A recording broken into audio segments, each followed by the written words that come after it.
You can see this is titled Sum and Difference Formulas. Actually, the whole thing is sum and difference formulas for sine, cosine, and tangent, but we start with sum and difference formulas for cosine.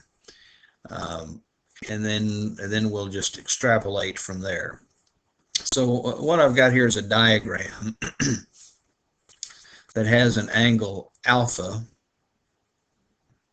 and I guess we'll need to know what sum and difference formulas mean, but we'll see that as we come along. So we've got a unit circle, and we've got an angle alpha, so that's the angle, and we see its terminal side right here.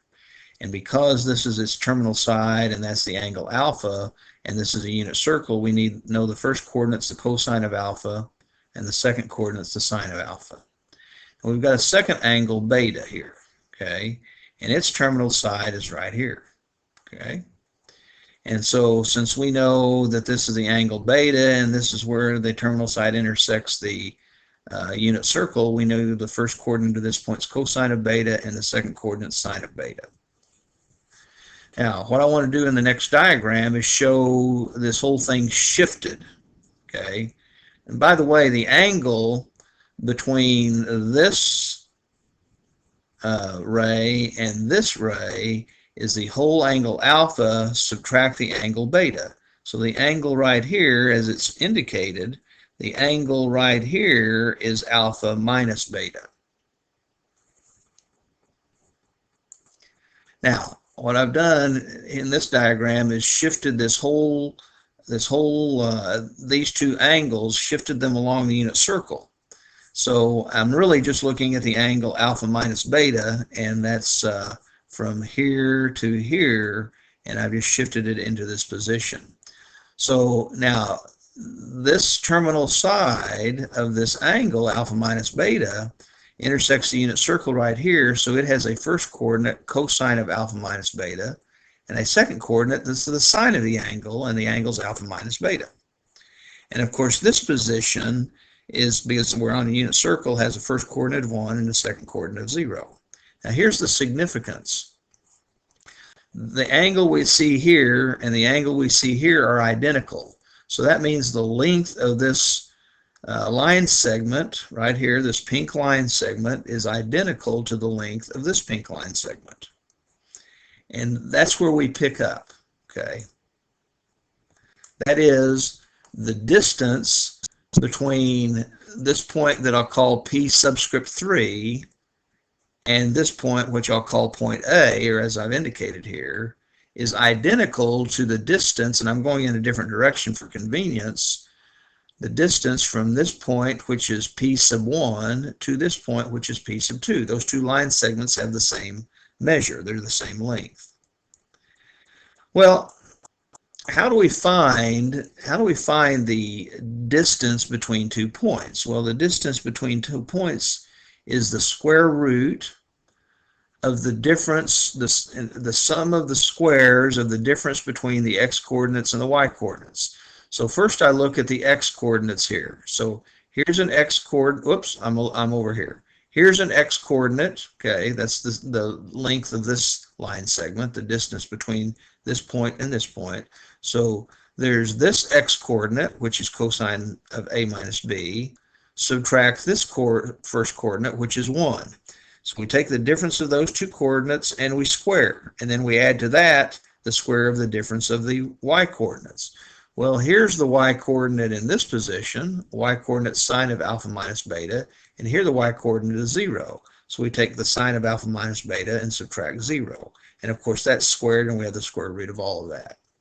Now for the right side, we move our attention to calculating the distance between P sub 1 here and P sub 2 here.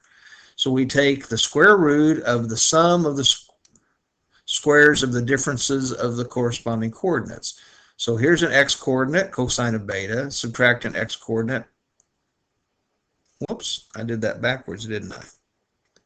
Actually, I wanted this to be, this is my mistake. I wanted this to be P sub 2 minus P sub 1. Okay, so that's actually what I said. P sub 2, I mean the distance between P sub 2 and P sub 1. That's not what I said here. Well, so I take the x-coordinate of p sub 2, subtract the x-coordinate of p sub 1. That's cosine of alpha minus cosine of beta. Of course, we square that, and then we add to that the square of the differences of the y-coordinates. And here we have a y-coordinate sine alpha minus a y-coordinate sine beta, and we square that, and of course we have the square root of all of it. Well, from here, if we understand that, from here it's just algebra. It's a lot of algebra.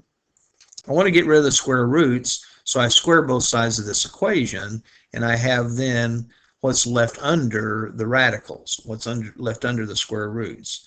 And so on the left side, I have cosine of alpha minus beta minus 1, the quantity squared, that's here, plus the sine of alpha minus beta, subtract 0, the quantity squared, that's here, equal, and of course we get cosine of alpha minus cosine of beta, the quantity squared, plus sine of alpha minus sine of beta, the quantity squared, and that's just what's under the radical here.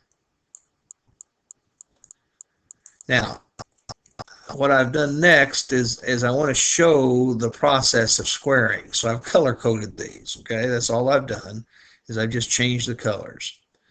Well, in the case of squaring cosine of alpha minus beta, subtract a 1, then we would square the first term, we would double the product of the first term and the second term. Well, that's a negative cosine alpha beta, and when we double that, we get minus 2 cosine alpha beta, and then plus the square of the last term. Okay, so that's that plus 1. Now, of course, in the second position, we really just have the sine of alpha minus beta, subtract 0, so we just have sine of alpha minus beta, and when we square that, we get sine squared of alpha minus beta. Over here, when we square this binomial, we'll square the first term, so that's cosine squared alpha, minus double the square of the, or plus double, it doesn't really matter how we say it, double the product of the two terms. And when we say cosine alpha times a negative cosine beta, then that's a negative cosine alpha beta, and when we double that, we get negative 2 cosine alpha beta. And then plus the last term squared. I'm convinced that you can go to the side and you can perform these multiplications. Now, when we square this last term, we'll have sine squared alpha minus double sine alpha sine beta, that's this, plus sine beta all squared, sine squared beta. So, as I said, color-coded. Now, here's the next thing I've done. Is I've noticed some things here. Let's consider cosine squared alpha minus beta that we have here and sine squared alpha minus beta that we have here, and let's put them together. So all I did is I moved this over here, and then I still have minus 2 cosine alpha minus beta and the plus 1 that's here. So I just moved this into this position. And the reason I did that is cosine squared of an angle plus sine squared of the same angle is always 1. It doesn't matter what the angle is. In this case, the angle is alpha minus beta. It doesn't matter what the angle is. If the two angles are the same and we have cosine squared of it and sine plus sine squared of it, we get a result of 1. So this can all be replaced with 1. And I've done something similar over here. Notice I took the sine squared alpha and put it over here next to the cosine squared alpha. And then I had left this minus 2 cosine alpha beta. Whoops. Here's what else I did. I took the cosine squared alpha beta and the plus sine squared alpha beta and moved it clear over here. Okay, so this is just moved over here next to that cosine squared alpha beta. You see what I'm doing. And so then I have this term left and this term left at the end. So you see those are at the end. Now, of course, in both of these cases, we have a 1. Cosine squared alpha plus sine squared alpha is 1. Also, cosine squared beta plus sine squared beta is 1. So here's what I've done. I've got the 1 that we have right here plus the 1 that we have right here, so that's 2, minus 2 cosine alpha minus beta. Over here, I have a 1 plus a 1, that's a 2. Then minus this expression and minus this expression. Now what I've done is I've subtracted 2 on both sides. When I subtract 2 on this left side, the 2 goes out. when I subtract 2 on this right side, this 2 goes out. So we're left with this term and these 2 terms. And I've gotten rid of the color coding now. Now the next thing I've done is I've divided both sides by -2. When I divide this side by -2, I'm just left with cosine alpha minus beta. When I divide this side by -2, I divide this term by -2, so the -2 goes out. And I divide this term by -2, and the -2 goes out, becoming plus, doesn't it? Now, all of that, whoops, sorry about that.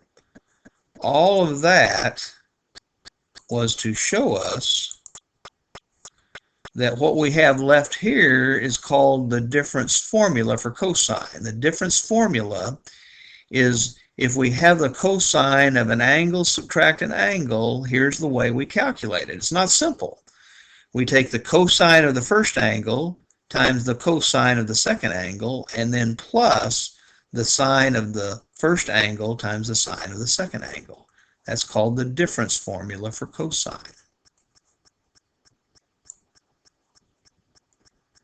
Now, let's do this. Now we want a sum formula for cosine. A sum formula would mean, what if we have the cosine of the sum of angles, alpha plus beta instead of alpha minus beta? Well, here's what we would do. Here's what we could do. This is cleverness that you need to put away into your book of clever ideas. Let's write alpha plus beta as alpha subtract negative beta. And then we can apply the difference formula to alpha and negative beta instead of alpha and beta. We're subtracting negative beta. Well, then when we do that, we say cosine of the first angle, that's alpha, times cosine of the second angle. And the cosine of the second angle is negative beta. So cosine of negative beta. Then it's plus the sine of the first angle times the sine of the second angle. Well, the sine of the first angle here is alpha. The sine of the second angle is negative beta. Now, here's some stuff that we need to know. Here's what I've done. The cosine of negative beta we've seen previous to now. The cosine of negative beta is nothing more, is nothing more than the cosine of beta. We need to know that. And the sine of negative beta is just the same thing as the negative of the sine of beta. Let me see if I can draw on this. It's hard to draw at this point, but let me try to draw an idea of why we know this is the case. So let's look at a unit circle. See if I've got I don't want to make a real thick line. Okay. So here's a unit circle. Let me move that down. Oops. Here's a unit circle. Now, I guess I need to make it look like we've got, sorry, I'm doing this on the fly right now. Whoops. I'm wanting to put that on, whoops. Well, I goofed that up, didn't I? Let me get rid of that piece. Wanting this to look like the y-axis, okay. And let's just take this and let's get an x-axis now.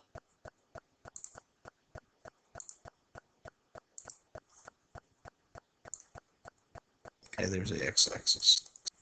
Now, let's suppose we have some angle, and this is really the crux of the matter here. Let's suppose we have some angle, alpha. And suppose alpha puts us at, puts us at this position. Well,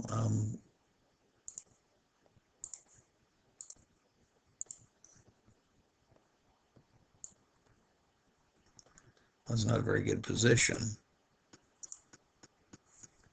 Well, I'm really struggling here, aren't I? I guess I won't use red. You'll just have to bear with me. Suppose The angle alpha is right here. And so it leaves us on the unit circle in that position where I've got the little tiny circle. Okay. Now, let's imagine negative alpha. And like I said, I'm doing this kind of on the fly, so you have to, I apologize here. But let's imagine negative alpha. Well, negative alpha would put us in the same position except on the opposite side, wouldn't it? And the idea here, so I'm not writing this in, but this is the angle alpha, this is the angle negative alpha. And you can see that the angle alpha and the angle negative alpha have the same first coordinate. And so that means the cosine of negative alpha has got to be exactly the same thing as the cosine of alpha. Well, here it's betas. In my example, it's betas. So we call this beta. This is negative beta. Since these two have the same first x coordinates, the cosine of this beta angle and the cosine of this negative beta angle are identical. Now, on the other hand, look at the sine. Up here, the sine value is positive. Down here, the sine value is negative, but they're just opposites of each other. So the sine value of negative beta is just exactly the opposite of the sine value of positive beta. So sine of negative beta is the opposite of sine of beta. And it's that idea that I used here. Those identities are very important. So put that in your memory bank right there. Well, then what does that leave us? I replace cosine of negative beta with cosine of beta, and I replace sine of negative beta with the negative of sine of beta. And so I'm multiplying this positive and this negative, which leaves me a result of negative. So here is the, if you will, the sum formula for cosine. Cosine of alpha plus beta is the cosine of the first angle times the cosine of the second angle minus the sine of the first angle times the sine of the second angle. Okay. Important. Well, let's move along into the next page, and let me summarize here. I'm going to write down, if you will, the 4 sum and difference formulas for sine, cosine, and tangent. Now, we did cosine first, and that's all we actually tried to prove. I tried to prove for you. We would do something similar for sine. It's a little more complicated, and also something, if we were doing the formulas for tangent, we would use the formulas for sine and cosine to accomplish that. But here's what you need to have committed to memory. This is the sum formula for sine, the sine of a sum of angles. It's the sine of the first angle times the cosine of the second plus the cosine of the first angle times the sine of the second. Notice the way I said that. Here's the difference formula for sine.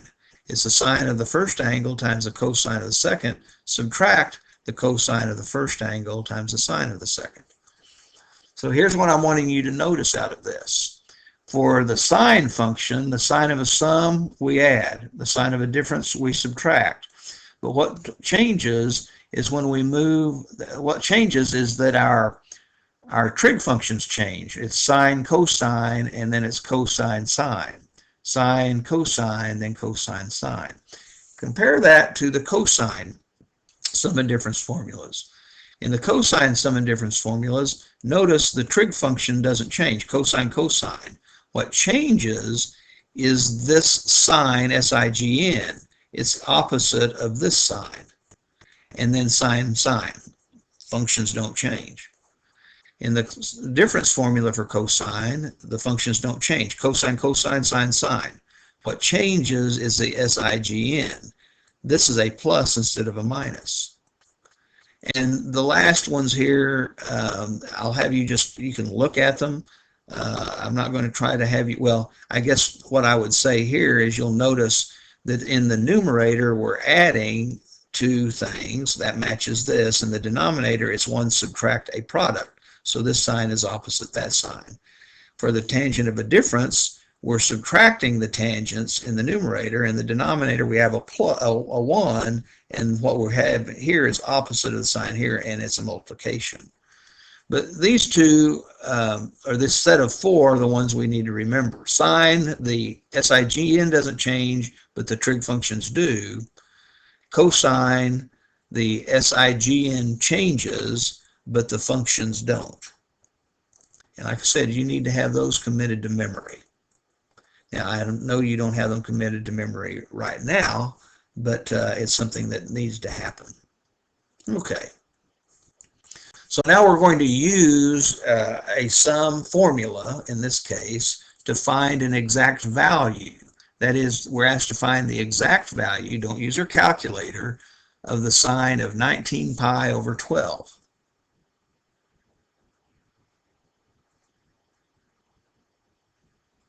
So this takes a little ingenuity, but the hint was to use a sum formula. And so we're dealing with sine, and so the sum formula for sine would be the sine of alpha plus beta equals sine of alpha cosine beta plus cosine alpha sine beta. Now, it doesn't make this clear, but what we're really trying to do is change the sine of 19 pi over 12 as the sine of two angles added together.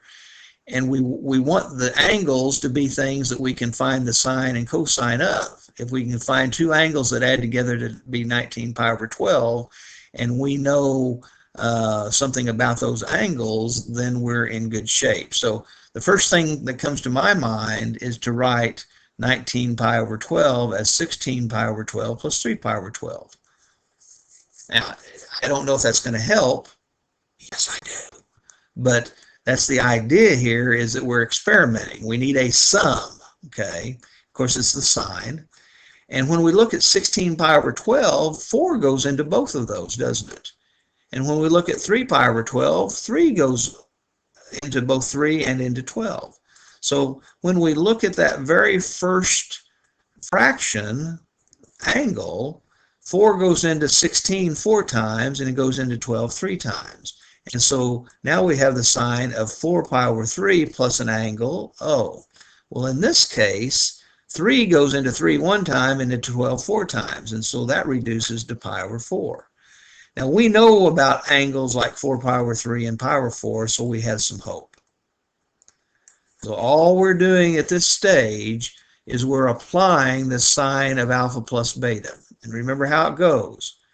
The sign in between, SIGN, is not going to change, so we're still going to have a plus here, but what changes is our trig function. So we say sine of the first angle, that's this, times cosine of the second angle, that's this, and then plus, now we change the pattern, it's cosine of the first angle times sine of the second angle. So that's our job. Now,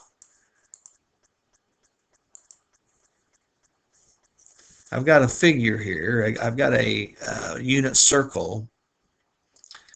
Actually, I think I have two unit circles. Yeah, here's my second unit circle. Let's do one at a time. Let's deal with 4 pi over 3. Notice, remember, here's 1 pi over 3. Here's 2 pi over 3. Here's 3 pi over 3, which is pi, and here's 4 pi over 3 and 5 pi over 3 and back to 6 pi over 3, which is 2 pi. So here's 4 pi over 3, the angle right here.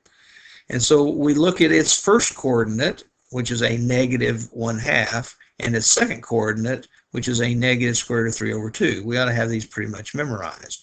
Well, we want to know the sine of 4 pi over 3. And so I've put in a negative square root of 3 over 2. It's the second coordinate here, isn't it? And we also, over here, need the cosine of 4 pi over 3. And that's the first coordinate, so I replace this with a negative 1/2. Now let's deal with cosine of pi over 4 and sine of pi over 4. We really should have that memorized. Cosine of pi over 4 is the square root of 2. Sine of pi over 4 is the square root of 2. So we just have a little bit of arithmetic to do here. And I did it all at once, but let me show you what I did. We have a negative fraction times a positive fraction. We multiply the denominators, we get 2. When we multiply square root of 3 with square root of 2, we get square root of 6. So this is nothing more than negative square root of 6 over 4. Negative fraction times positive fraction will give us a negative fraction. fractions 2 over 2 times 2 in the denominator, which is 4, and a 1 times square root of 2, or just square root of 2 in the numerator, but it's negative, isn't it?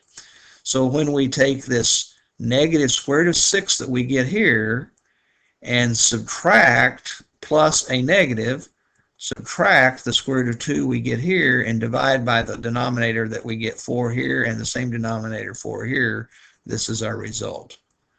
And this is the way we'd leave it. It's negative square root of 6 minus square root of 2 all divided by 4. Okay, let's move on to the next problem. Find the exact value of the cosine of 15 degrees. Maybe we need to do the same thing. Now, we're challenged here to decide how we're going to do this a little bit. And I can't think of two angles that we can add together that would give 15 degrees that would be any better than what we have. Everything we'd add would have to be less than 15 degrees. And we don't know anything about cosines that are less than 15 degrees, do a cosine of angles less than 15 degrees. But if we thought about taking two angles that we could subtract and get 15 degrees, how about like 45 degrees subtract 30 degrees? That's 15 degrees. So I'm going to use the difference formula here. I said a sum formula, but I'm actually going to use a difference formula, not a sum formula. My mistake. So I'm writing cosine of 15 degrees as cosine of 45 degrees minus 30 degrees.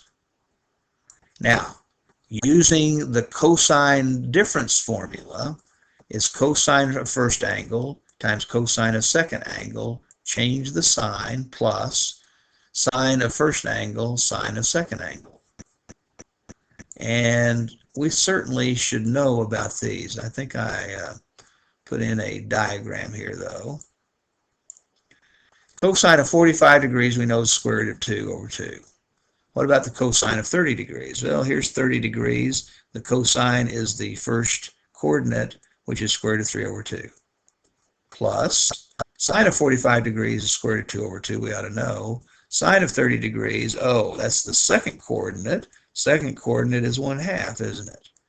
So we've got our values in there, and this time when we multiply this fraction together, we'll get square root of 6 over 4. Plus, when we multiply this fraction together, we'll get square root of 2 over 4. So we're just adding those two fractions and getting square root of 6 plus square root of 2 all divided by 4. Okay. Let's move to the next page. Oh. I said using a sum formula, but I really should say using a sum or difference formula. And we're to find the exact value of this long. We don't know the cosine of 40 degrees without a calculator, and that's not exact. And then remember, exact value is always telling us, don't use a calculator, don't use a calculator. 80 degrees isn't an angle we know about either. So we can't do this directly. We can't reply and say, oh, I know the cosine of 40 degrees is this, and plug it in. So what we need to do here, I believe, is that we need, whoops, well, pardon me here.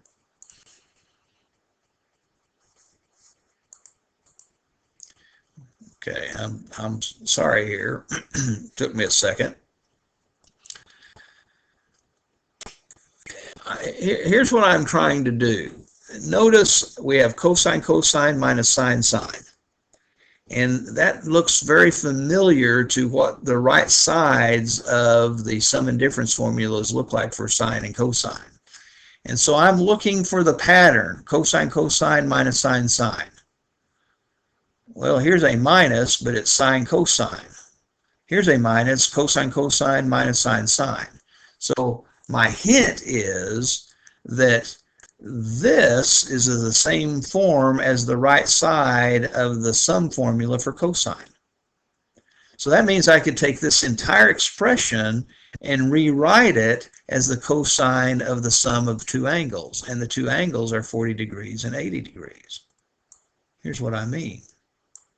See, we notice that here what we really have is the cosine of alpha times the cosine of beta minus the sine of alpha times the sine of beta. So alpha is 40 degrees and beta is 80 degrees. And so that's the cosine of alpha plus beta. The alpha is 40 degrees and the beta is 80 degrees. So it's nothing more than the cosine of 120 degrees. Well, 120 degrees sounds familiar. That's one that I think we can deal with. Okay.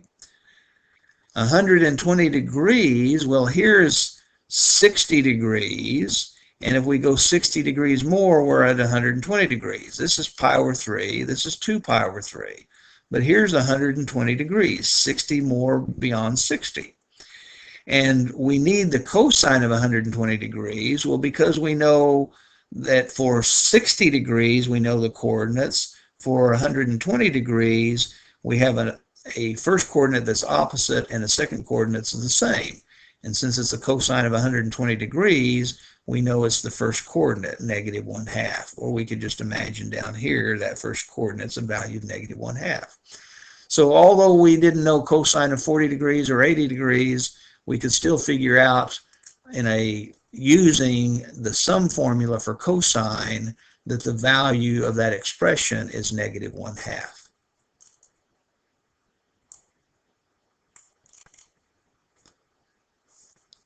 Okay, let's move on to an additional problem here. This is kind of a long lesson, if you will.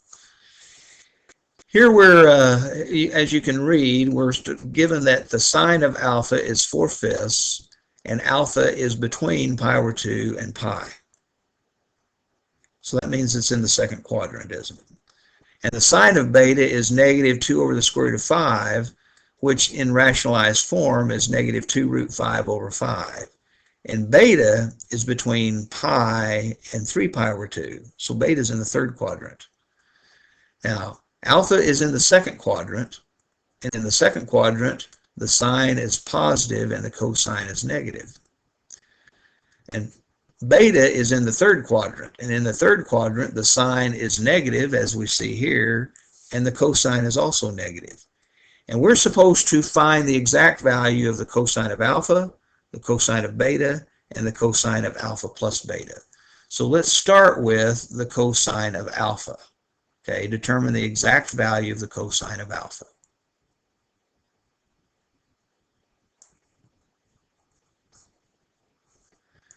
Well, we know the sine of alpha, okay? We know the sine of alpha. And so we want a way to get information so we can calculate the cosine of alpha. Well, here's a identity that relates sines and cosines, and if we know sines, we ought to be able to calculate cosines. And so that's what we're going to do here. Since the sine of alpha is 4/5, in the place of sine of alpha, we're going to put a 4/5. So we put a 4/5 and it's squared because sine squared theta, alpha, pardon me, plus cosine squared alpha is equal to 1. And all we're going to do now is we're going to solve for cosine of alpha. That's what we need, cosine of alpha. So when we square 4/5, of course, we get 16/5. And so now our equation looks like we get 16 over 25, pardon me. We get 16 over 25 plus cosine squared alpha equal 1. Subtract 16 over 25 from both sides. Okay. Ignore what I've got over here on the left side. You're going to see some writing, but ignore that red writing temporarily. Okay. Now, if I take 1 and subtract 16 over 25, I get 9 over 25. 1 subtract 16 to 25, right 1 is 25 over 25, and so you see 25 minus 16 is 9. So now we have cosine squared alpha is equal to 9 over 25. So cosine of alpha itself is either plus or minus the square root of 9 over 25. Now cosine of alpha is a particular angle. It's going to either be positive or it's going to be negative, and that's the big question. Which is it? Which is it? And uh, my comment here is, let's remember that alpha is between pi over 2 and pi. That is, alpha is in the second quadrant. And in the second quadrant, the cosine is negative. And so we can conclude then that the cosine of alpha is negative. Now we know it's negative. Instead of just deciding which it is, we know it's negative because of where alpha is. And of course, the square root of 9 over 25 is just 3 over 5. And so now we know we've answered this question. Finding the exact value of the cosine of alpha is negative 3/5. Now, how did we do that? Let's look real quickly. We already knew the sine of alpha, so we used this identity. And we replaced the sine of alpha with its value. And then we made a determination. We solved for cosine squared alpha, and we made a determination that cosine of alpha had to be negative because of the quadrant alpha is in. Well, in this page, what we're going to do is calculate the exact value of cosine of beta. Now, here, we want the cosine of beta, but we know the value of the sine of beta. And so we're going to use the identity sine squared beta plus cosine squared beta equal 1. And that is, since we already know the value of sine of beta is negative 2 over root 5, we're going to replace sine of beta with negative 2 over root 5. Of course, that's squared. We're putting it into this position. Now, we just do some algebra. We square the fraction negative 2 over root 5. When we square a negative, we get a positive. When we square 2, we get 4. When we square square root of 5, we get 5. So this identity now reads 4 over 5 plus cosine squared beta equal 1. So we're going to do the same thing. We're going to solve for cosine squared beta. That is, we're going to subtract 4/5 on both sides. And when we do, of course, 1 minus 4/5 is just 1/5. And I've just shown it here, but probably we could know that anyway. Well, now we know the cosine squared beta is 1/5, but what about cosine of beta? Well, cosine of beta is plus or minus the square root of 1/5, but in this case it can only be one of those because beta is some angle. We just don't know what angle it is. So we go through the same kind of argument that I went through before. Look over here on the left. Which is it? Is it plus or minus? Well, the cosine of beta itself was given to us at an angle between pi and 3 pi over 2. That's in this third quadrant. And in this third quadrant, the cosine values are negative. So we know now that the cosine of beta is a negative number. And it's the negative of the square root of 1 over 5, which of course is the square root of 1 divided by the square root of 5. That's all I've shown there. And we know that the square root of 1 is in fact 1. And so we get cosine of beta is negative 1 over square root of 5. And if we rationalize that, we'll get negative root 5 over 5. You can do that on your own. Now, what we have left, remember what we're trying to do here as we look back at the original problem, we calculated the cosine of alpha on the previous page. And on this page, we've calculated the cosine of beta. And now we're asked to calculate the cosine of alpha plus beta. Although we don't know the value of alpha or the value of beta, we know the sine of alpha, the cosine of alpha, the sine of beta, the cosine of beta. And with that information, we ought to be able to calculate this. So we go to the third part. Determine the exact value of the cosine of alpha plus beta.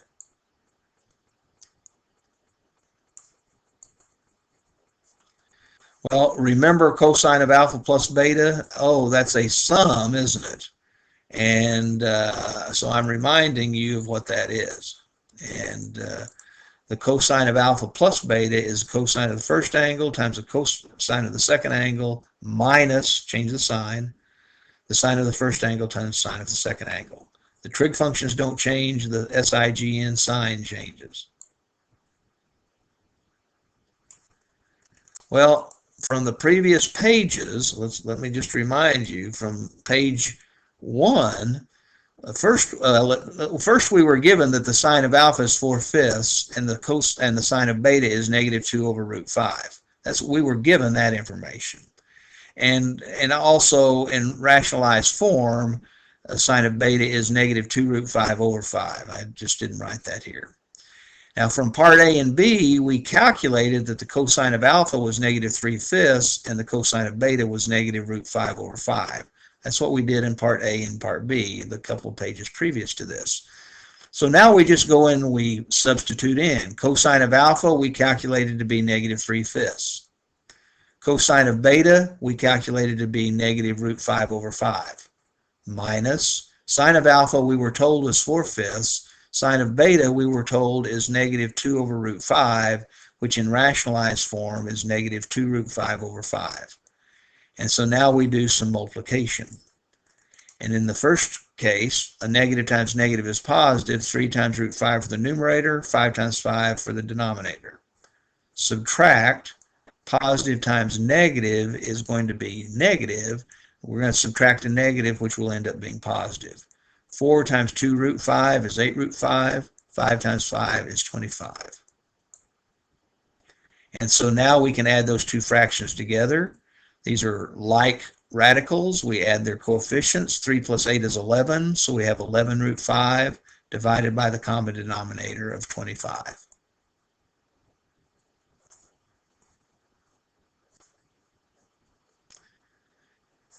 Well, that was a tough one, wasn't it? And remember, you can pause, you can work ahead, you can go back and look at other parts again, you can rewind.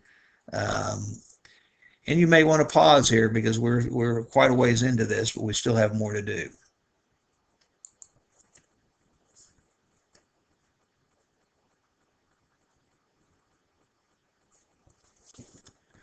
Well, this is similar to the last problem, but it doesn't lead us quite as much. Here's what we're to do. We're to find the sine of alpha plus beta. We don't know alpha, we don't know beta, but we have information about them. That is, the tangent of alpha is -3/4, and alpha is between pi over 2 and pi. And we know that the cosine of beta is +3/4, and beta is an angle between 0 and pi over 2. Okay? And from that information, we're supposed to determine the sine of alpha plus beta. Well, I guess maybe I ought to start with this. I kind of gave you a preview, but let's get an idea. To find the sine of alpha plus beta, we're going to use the sum formula. And the sum formula says, remember, the trig functions change, but the SIGN doesn't. So it's sine of first angle times cosine of second angle plus cosine of first angle times sine of second angle. Okay, so we're going to rely on that. And relying on that, then we need to know the sine of alpha, the cosine of beta, which we do know, the cosine of alpha, and the sine of beta.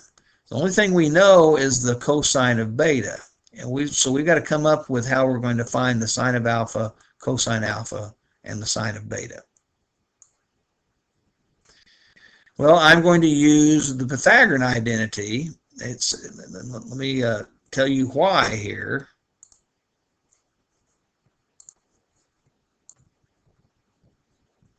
Okay. I'm going to use this Pythagorean identity. I know something about tangent, and so I need to involve tangent. And I'm going to use this Pythagorean identity because it has secant in it, and secant is the same as 1 over cosine. And so this, in a kind of camouflaged way, will introduce the cosine of alpha. And cosine of alpha is something I need. I know something about the tangent of alpha.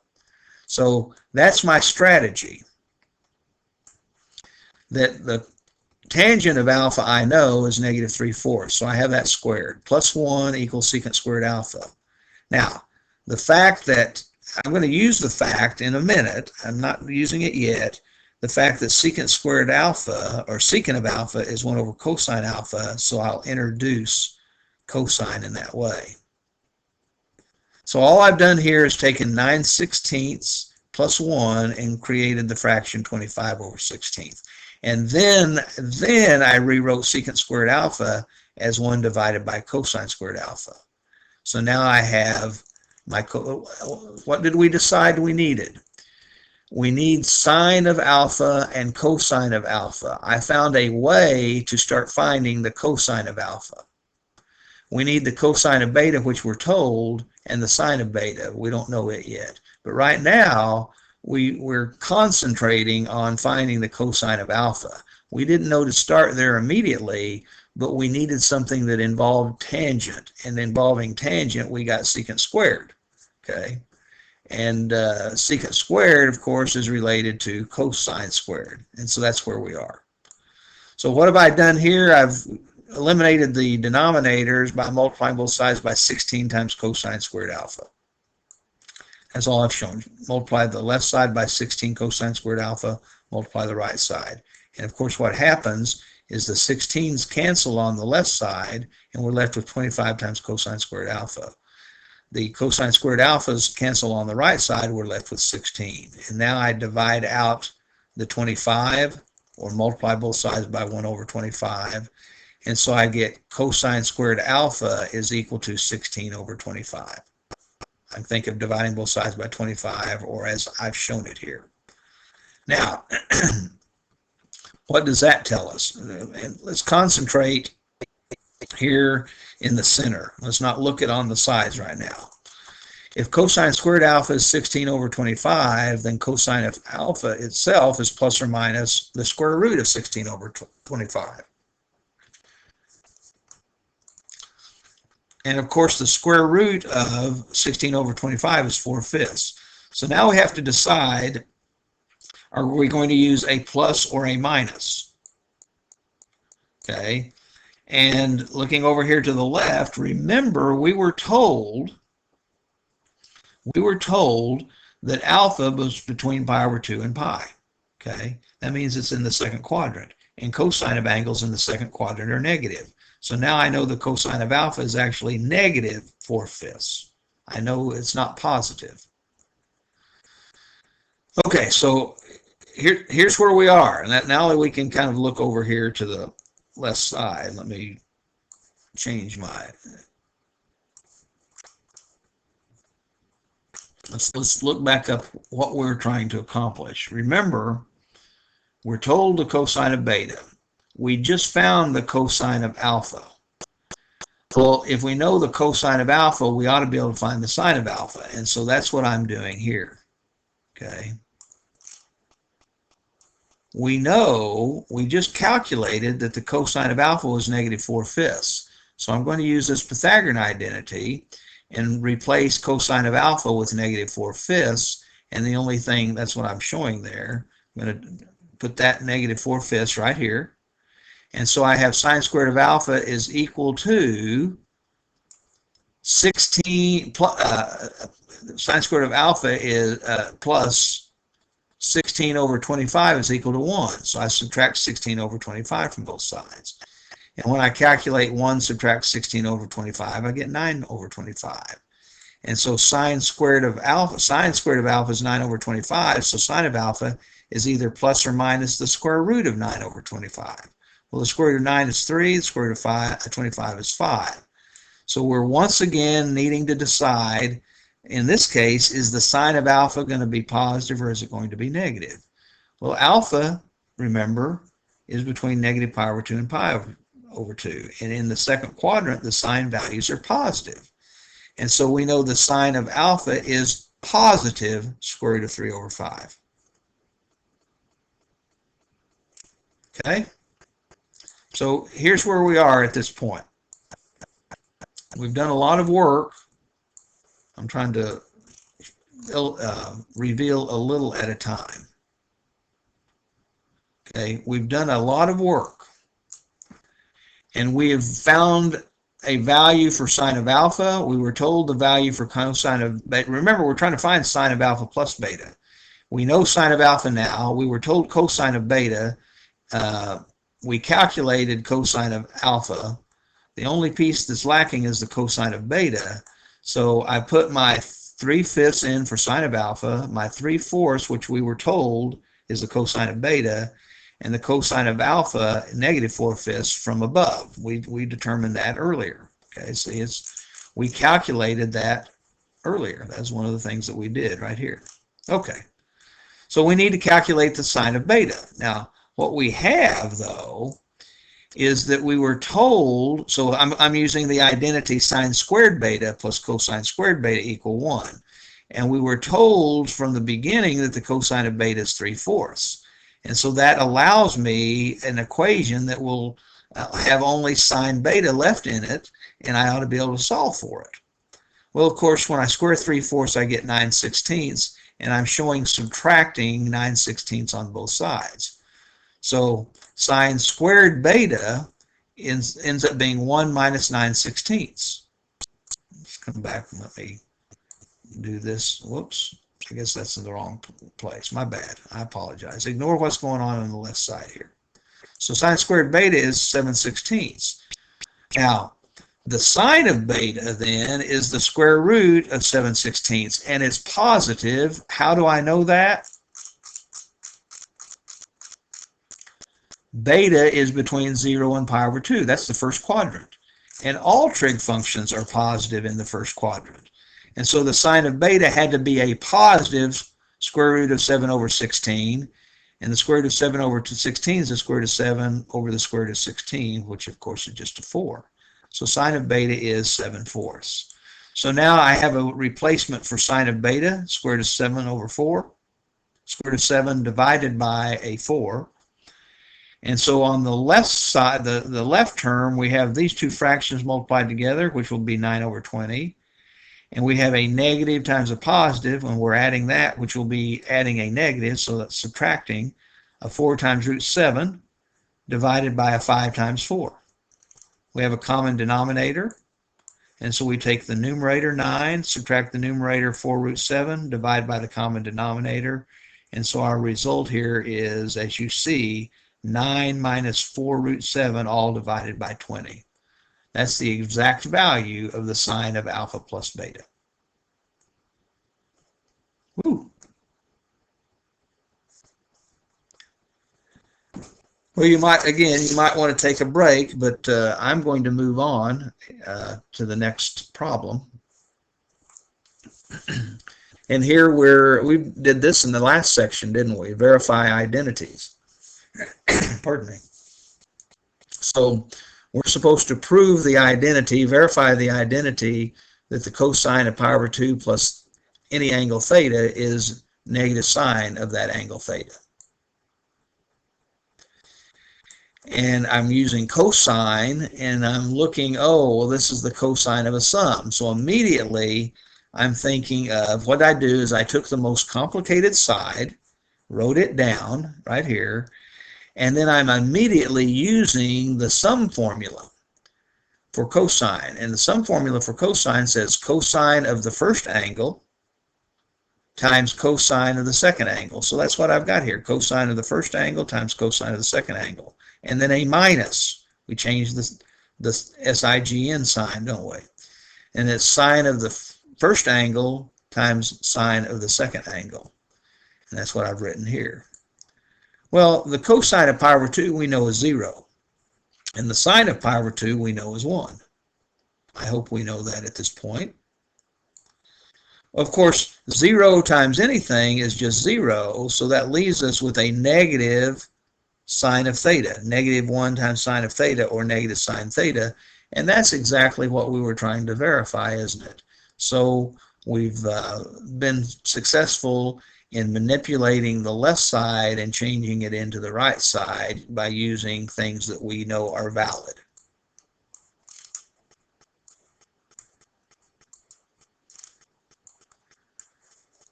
Okay, let's see what is in store for us next. Another establish an identity.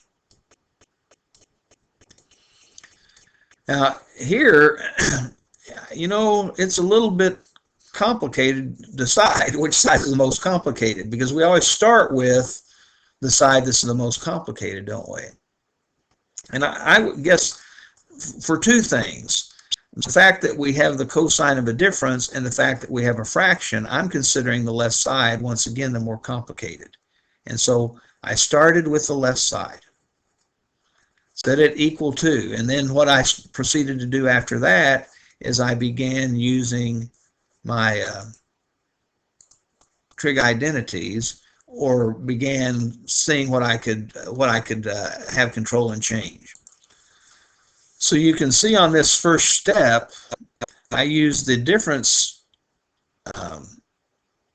formula for cosine to change the numerator of this fraction. So it's cosine of first angle times cosine of second angle plus sine of first angle times sine of second angle. And again, I know you don't have these memorized yet. That's the reason I've written it over here. But that's what I've done. I've replaced cosine of alpha minus beta with using the difference formula with what you see here.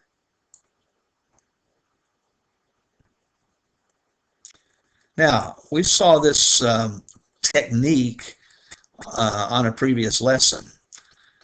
I have a single term denominator. If we had subtraction, addition or subtraction in the denominator, we couldn't break the fraction apart. But we don't. We have multiple terms, two terms in the numerator. So I can write this as two fractions and the sum of two fractions. So it's this term over the denominator plus this term over the denominator. That's all I've done. And of course, if we were to add those that have common denominators, we'd simply add the numerators and we would get what we see above. Well, of course, the significance here is, what are we trying to do? Okay, let's get back up here. What are we trying to do? We're trying to show that this fraction is equal to cotangent alpha times cotangent beta plus 1. And maybe I had my eye on that. I noticed that this second term divided by that denominator, since those are the same, I get a 1. And that seems to play into what I'm trying to accomplish. I just need to introduce cotangents of alpha and beta. And then when I look at this first term, notice I have a cosine alpha over a sine beta, alpha. That sounds like cotangent of alpha. I have a cosine of beta over a sine beta. That sounds like cotangent of beta. So it seems like we're headed right in the correct path. So I'm taking this, I changed this fraction to 1 since the numerator and denominator are the same, plus 1. And I'm taking this fraction and writing it as the product of two fractions, cosine alpha over sine alpha times cosine alpha over, beta over sine beta. I multiply numerators together and denominators together. This is what I'd have. So I'm undoing multiplication. But of course, the significance is that cosine alpha over sine alpha is cotangent alpha. And we wanted a cotangent alpha, didn't we? And cosine beta over sine beta is cotangent beta. We wanted cotangent beta, didn't we? And then, of course, plus 1 that we had, and of course, we needed a plus 1. So we have, in fact, verified this identity. The complicated left side equal to a also complicated right side, but we're showing that those two are equal.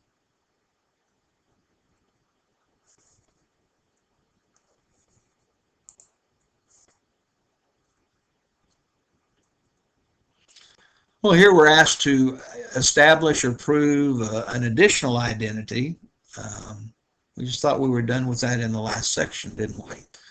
And here we're asked to prove the identity that the tangent of 2 pi minus theta is equal to the negative of the tangent of theta. So I'm looking here and I'm thinking that the left side is the most complicated. So I start with the left side, and now I'm going to use a difference formula, the difference formula for the tangent, okay? And the difference formula for the tangent is right over here. And it says, make a fraction, tangent of first angle, subtract tangent of second angle, divide by 1 plus tangent of first angle times tangent of second angle. So the first angle is 2 pi, tangent of the first angle, subtract tangent of the second angle, which is theta.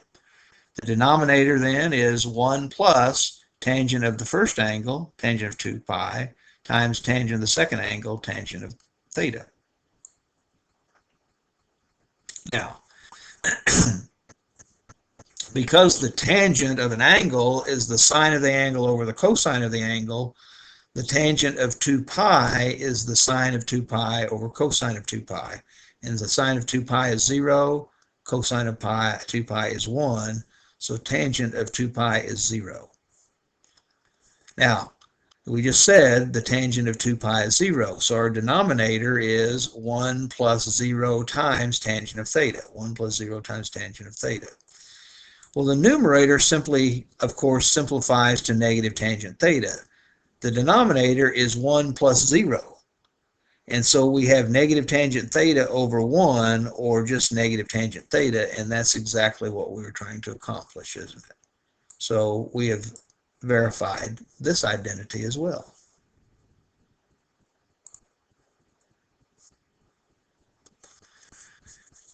I think this is our last problem in this talk. And we're going to use some formulas along with inverse and along with dealing with inverse trig functions. So as you see here, we've got the cosine of, in parentheses, the inverse cosine of 2/3 plus the inverse sine of negative 3/4.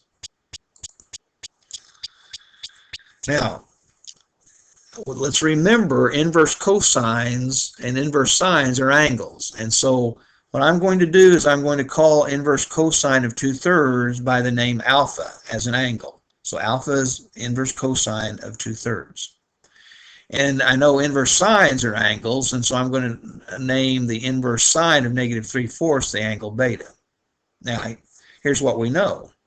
If alpha is the inverse cosine of 2/3, that means if we take the cosine of alpha, we get 2/3. And that's what I've written here. Cosine of alpha is equal to 2/3 if we do this.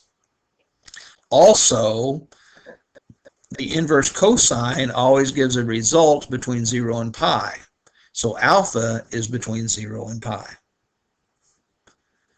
Now, if beta is the inverse sine of negative 3/4, that means if we take the sine of beta, we get negative 3/4, and that's what I've shown here. Furthermore, we know beta, that is the inverse sine, is always between negative pi over 2 and positive pi over 2.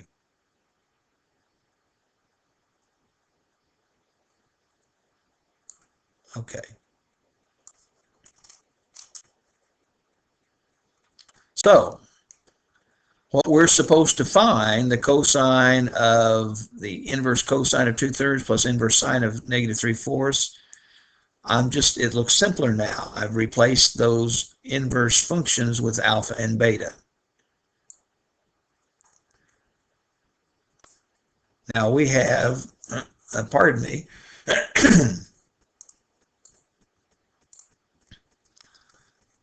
we have the cosine of alpha plus beta, and the cosine of alpha plus beta, we have a formula for, don't we? And so I've just repeated that formula down here below.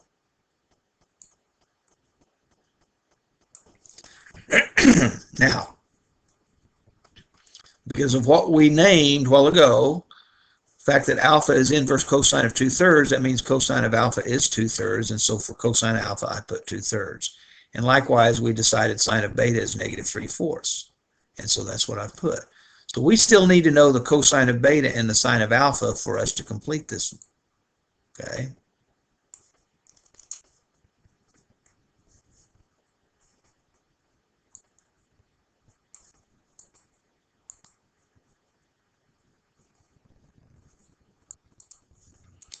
I hope that didn't jump around too much.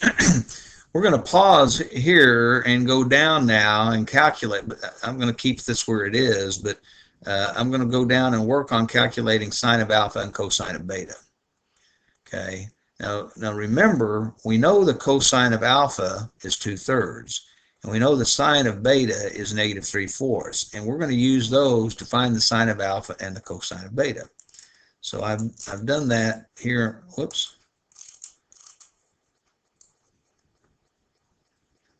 And I suppose let's do this first. Let's look at this. Sine squared, we've seen this idea already, haven't we? Sine squared alpha plus cosine squared alpha is equal to 1. And so that means I kind of took a little different approach here, but it's the same result. Rather than substituting in immediately, I just solve for sine squared alpha. Remember, we need sine of alpha when we know cosine of alpha. And so I have sine of alpha is the square root of 1 minus cosine squared alpha. Now, I said not plus or minus, and that's because we know from the beginning that alpha, if you look way back at the beginning, and I hate to be moving you around like this, but we were told, we decided because of the way we define things that alpha was between 0 and pi.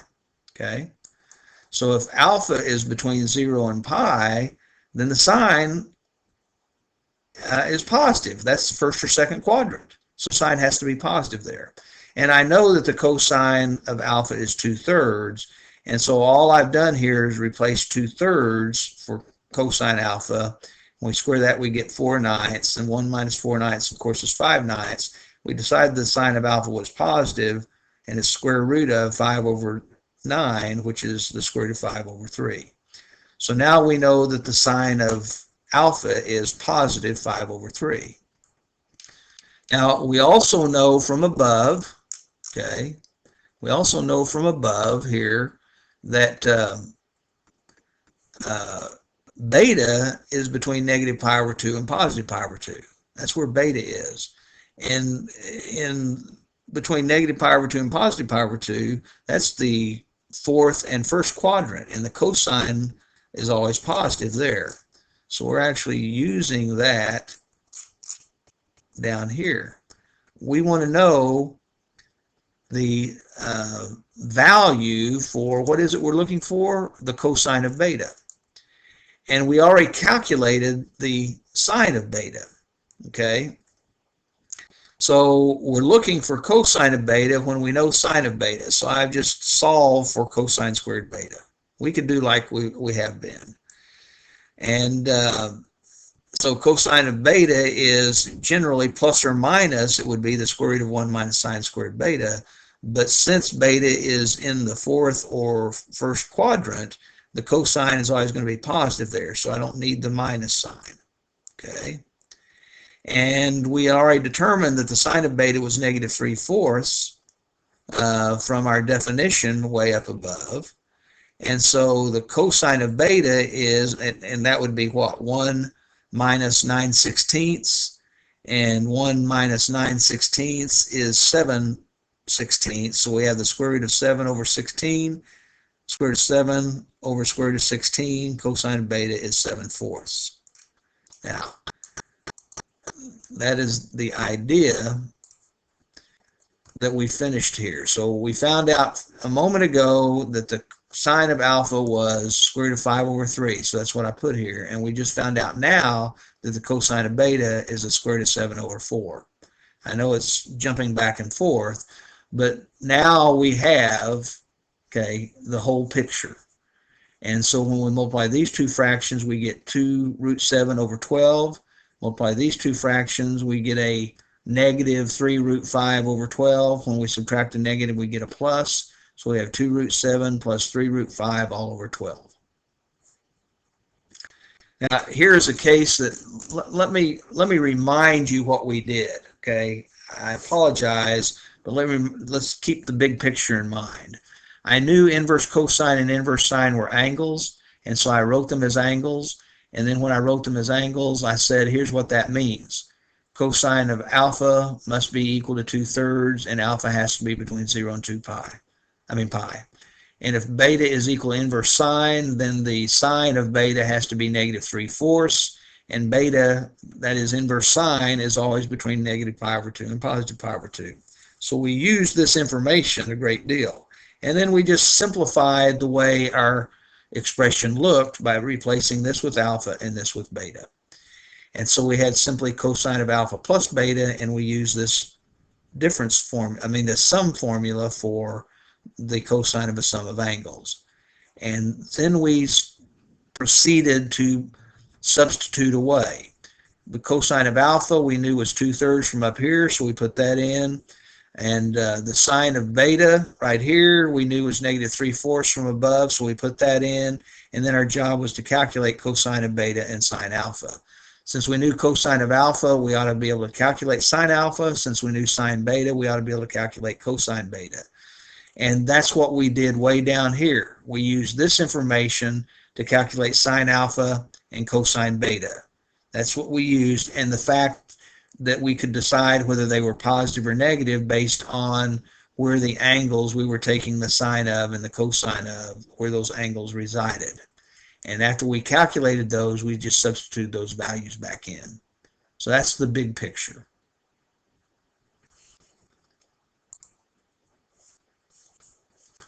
Okay, this is the last problem, I'm pretty sure. Yes, this is the last problem. Here we're asked to write the sine of the inverse sine of u plus the inverse cosine of v as an algebraic expression containing u and v only. That is, without any trig functions. And it says give the restrictions on u and v. I don't know if that I've even done that. Okay. Whoops. So here's the first thing that we do. Here's what we do know. Here are our restrictions. The sine, inverse sine of u means that u has, well, u is always between -1 and 1, right? We can only take the inverse sine of numbers between -1 and 1 and the inverse cosine of numbers between -1 and 1. So just the fact that we know the domain of the inverse sine and inverse cosine tells us our u is between -1 and 1 and our v is also between -1 and 1. Now, if we let alpha be the angle inverse sine of u, okay, and beta be the angle inverse cosine of v, then we can do very similar to what we did just a moment ago. That would mean that the sine of alpha is equal to u. If alpha is inverse sine of u, that means sine of alpha is equal to u. And of course, the inverse sine value, that is the range, is always between -π/2 and +π/2. So alpha is between -π/2 and +π/2, along with u being between -1 and +1. If we let beta be inverse cosine of v, that means if we take the sine of the cosine of beta, we get v right here. Inverse cosine's range, that is the result we get for taking an inverse cosine, is always between 0 and pi. And so beta has to be between 0 and pi, along with the fact that we already knew that v had to be between -1 and 1.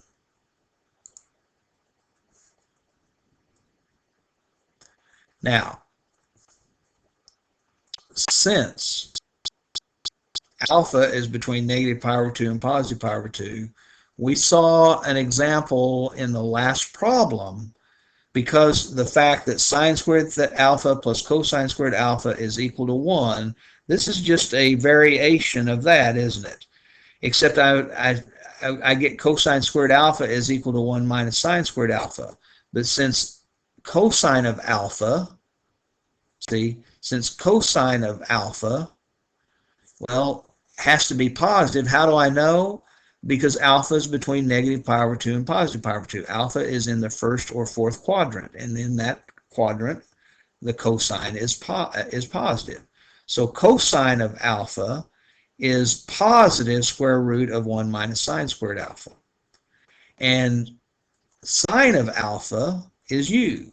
So we replace sine of alpha with u, so this becomes sine squared alpha becomes u squared. So cosine of alpha is the square root of 1 minus u squared. Okay. Now, similarly, beta, as we said above, is between 0 and pi. Now, we actually know a little bit more. Okay. We know that the sine of beta is, well, and we're wanting to know the sine of beta. Okay. We know the cosine of beta, we're wanting to know the sine of beta. Well, if beta is between 0 and pi, that's the first and second quadrants, and sines are always positive there. Okay. And so we use the Pythagorean theorem that we've used before, sine squared beta plus cosine squared beta equal 1. Subtract cosine squared beta on both sides, so we'd have sine squared beta is equal to 1 minus cosine squared beta. So sine of beta is plus or minus the square root of. But since sine of beta has to be positive, then we don't need the minus. Sine of beta is the square root of 1 minus cosine squared beta.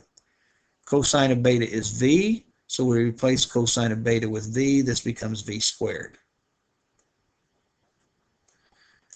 Okay, now where are we? We're trying to find the sine of the inverse sine of u plus the inverse cosine of v.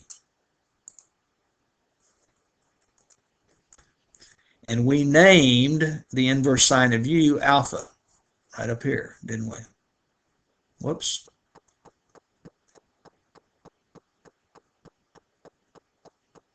Right up here, alpha is inverse sine of u. So in place of inverse sine of u, we have an alpha. And we named beta to be the inverse cosine of v. So in the place of inverse cosine of v, we have a beta. Now it's a matter of using the sum formula for sine. And for sine, the SIGN sign doesn't change, but the functions do. So it's sine of the first angle times cosine of the second angle plus cosine of the first angle times sine of the second angle. Now, the sine of alpha is u. The sine of beta is v. So I put a u times a v in this place. Plus, the cosine of alpha, we decided up here, was the square root of 1 minus u squared. So in place of cosine of alpha, square root of 1 minus u squared. Sine of beta, we decided up here, is the square root of 1 minus v squared. That's what we have in this position. So the sine of the sum of these inverse trig functions is u times v times the square root of 1 minus u squared times the square root of 1 minus v squared. And we've accomplished what we were asked for, and that is right as trig functions, without trig functions as an algebraic expression only containing u and v. No trig functions only containing u and v. And we also stated the restrictions on u and v above, and I guess that's the only restriction that we have to worry about here. That's the only thing we started with. U's and v's are between -1 and +1. Well, that's the end of our discussion on the sum and difference formulas for sine, cosine, and tangent. That was a long discussion. I hope that there's a lot of good information in this for you. Good luck on your homework, and remember to memorize these sum and difference formulas.